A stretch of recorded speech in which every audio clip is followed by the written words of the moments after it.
So, Jomana, ni mafanikio gani ambayo Ahadi imeyapata au tumeweza kuyapata na unaona kabisa yanaleta impact kwenye jamii? Okay, kama Ahadi kuweza kufikia vijana milioni 1 na zaidi ni mafanikio makubwa kwetu, kwa sababu tuna impact kubwa kwenye jamii.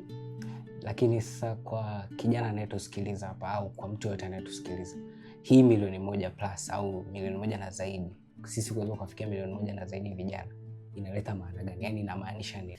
Kuweza kufikia vijana milioni 1 na zaidi inamaanisha kwamba vijana hawa wana uelewa wa afya ya akili, changamoto za akili, dalili na mtu anazokuwa nazo kama anapitia ugonjwa fulani wa akili, lakini pia wapi wapate msaada kama wanapitia changamoto ya afya ya akili, na kuweza kutambua mitazamo hasi iliyopo kwenye swala zima la afya ya akili, na wapo tayari kutoa msaada kwa mtu anayepitia changamoto ya afya ya akili.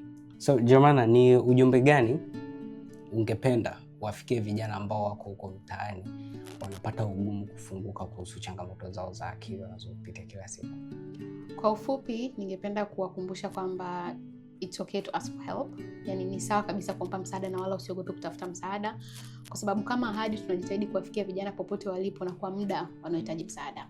Unaweza kupiga simu 199 ukaongea na mhudumu wa afya kuhusu changamoto unayopitia. Unaweza kutuma message kwenye 15061 na ukaelezea shida yako na ukapata at least ufumbuzi wa kile ambacho unapitia kwa wakati huo.